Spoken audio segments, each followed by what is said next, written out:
Preface. Preface to the first edition. It is now 10 years since Swami Vivekananda entered final illumination. It is 50 years since his personality was ushered upon earth. It is, therefore, befitting that these events should be conterminous with and celebrated by the publishing of the life he lived. For years it has been the desire of the Eastern disciples at the Advait Ashrama to publish an authoritative biography of their teacher so as to present to the world at large and to posterity the vision, the ideas, the work and the greatness of that personality which the Swami's life embodied. In the beginning it was planned to incorporate a biographical sketch in the last volume of the Mayavati Memorial edition of the complete works of Swami Vivekananda, but both by reason of the supreme import of the Swami's life to the world and the vast collection of biographical facts of the most interesting nature and of far-reaching significance, gathered during the last 7 years, this idea was abandoned. Instead, the life is now presented in 3 separate volumes. Much has been written in this work in the way of interpretation, for many of the facts in the Swami's life, without explanation of the Hindu religious and social ideals and without some reference to the psychology of the mystical consciousness, would confuse the casual reader and might even seem improbable. The world knows the Swami as a giant intellect, a great scholar and orator, a patriotic Hindu and a powerful preacher of the Vedanta. But that is knowing only one phase of this many-sided genius. Even to those who knew him personally, the Swami, both as a lad and as a man, was too complex a character to be readily understood. He was a man of original thoughts and numerous moods, each a world in itself, and when any single one of them came upon him, he was so intense that for the time being he would identify himself solely with that particular state of mind above all others. Thus it happened that many persons saw him from widely varying angles and spoke of him chiefly in the sense in which they personally understood him. This accounts for the many differing presentations of the Swami. Efforts have been made in this work to present the Swami in all his moods and varied illumination so as to reveal the man as he was. Great pains have been taken to authenticate all the private and public sources of information in connection with the biographical facts, and much discretion has been exercised in embodying these, so as to offer to the public a complete and reliable work. An excellent advantage was that most of those who knew the Swami intimately are still alive. There are many disciples, both of the Swami himself and all his master Sri Ramakrishna, whose reminiscences by means of talks and writings, and whose private diaries and published works have given every opportunity for ascertaining the accuracy of statements. Then there are the numerous letters and writings, published and unpublished, of the Swami himself from which to verify the character and the development of his mind and his entire personality. We heartily acknowledge our indebtedness to all these valuable authorities and sources of information, too numerous to mention individually here. Everything in the way of illuminating anecdote and interpretation has been included, and all accounts have been diligently studied so as to keep within the bounds of legitimate biographical treatment. In order to facilitate the reading, and to render the treatment of the lengthy history of the life easier of approach, it has been presented in a series of short chapters under descriptive headings.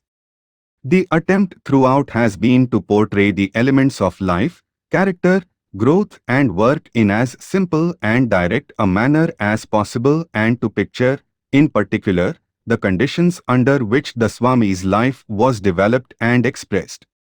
This necessitated an exposition of the ideas and activities of the modern transition in India and a comprehensive sketch of the life and teachings of Sri Ramakrishna, who is regarded as the unique spiritual character of modern India. It necessitated also the recital of the modern religious transition in the West, because of the Swami's multifarious work there, and also the rise and development of the monastic order of which Lai was the moving spirit, and of the great philanthropic organization known as the Ramakrishna Mission, which he founded. The first volume presents the narrative of his personality until his 24th year and the training he underwent at the feet of his master for the attainment of spiritual insight and realization.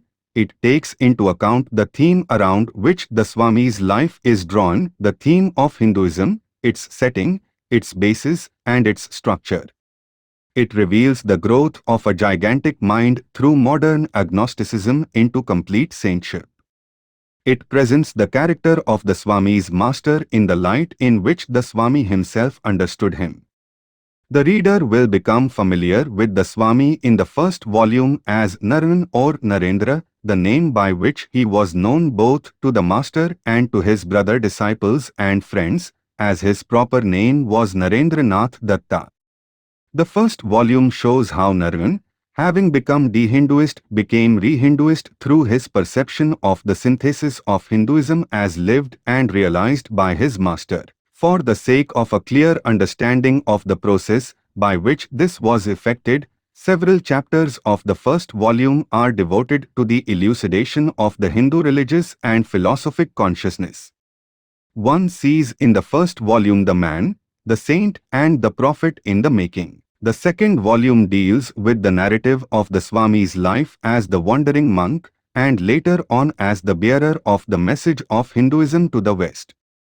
It takes the reader through the scenes of the Swami's life of intense austerities and sadhanas in the Barnagore math, of his travels and silent preaching throughout the length and breadth of Hindustan prior to his departure for America, and of his triumphant public career as the apostle of Vedantism during his sojourn in the West.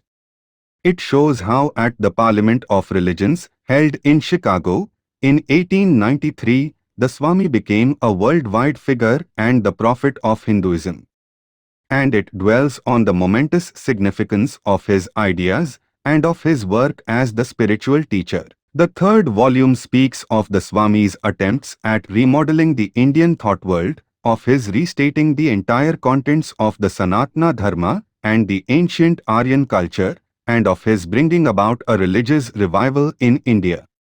It reveals him as the founder of monasteries and centers of public service, as the man of sorrows, whose heart bled for the millions of India's poor and distressed, and also as the man of joys, thundering at all times in the hearing of his co-religionists the glories of Hinduism and the bright in-line of his race.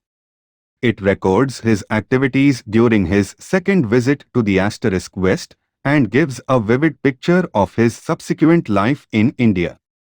Finally, it speaks of the Swami's influence on Indian life and of his message and mission as a whole, and it also speaks of the cult. The publishers are well aware that this great life has been lived too recently for the public to gauge fully the import and the possibilities it represents. They know that many of the statements and interpretations concerning the Swami recorded in this work not meet with universal acceptance, but they are firmly convinced that line will substantiate their value.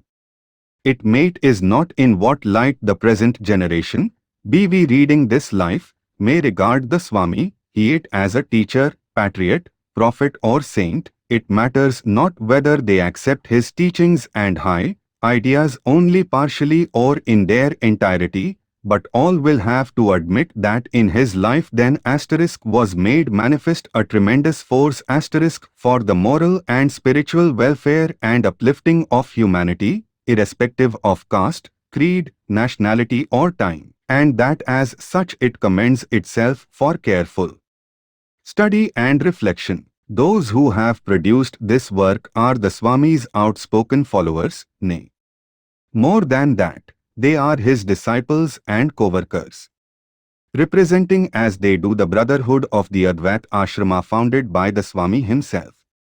They have made every endeavor to give a true and comprehensive revelation of their master. They fully realize that theirs is an enormous undertaking and responsibility. They realize, also, how difficult it is to bring the man into the narrow compass of a biography. This is true of every great life, but it is particularly true of Swami Vivekananda. The limitations of biographical treatment and description have been constantly before them. On the other hand, even the telling of this life is sufficiently inspiring, as of itself it affords a revelation.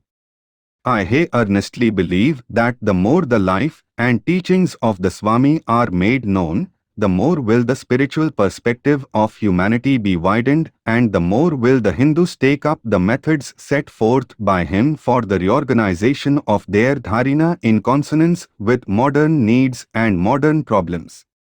They therefore make no apologies as to their understanding of him or for the method in which they have presented him.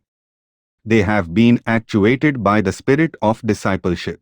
In sending out this work into the world, they are guided by the hope that many a seeker after truth, having a deeper knowledge of this nat life, may be helped to solve the problem of existence, and having an entry into a world of richer spiritual insight may be inspired to follow his example to travel upon that path of righteousness which the Swami pointed out, in the words of the Vedas, to be Atmano Mokshartham Jagadhitayacha, for the salvation of one's own soul and for the good of the world.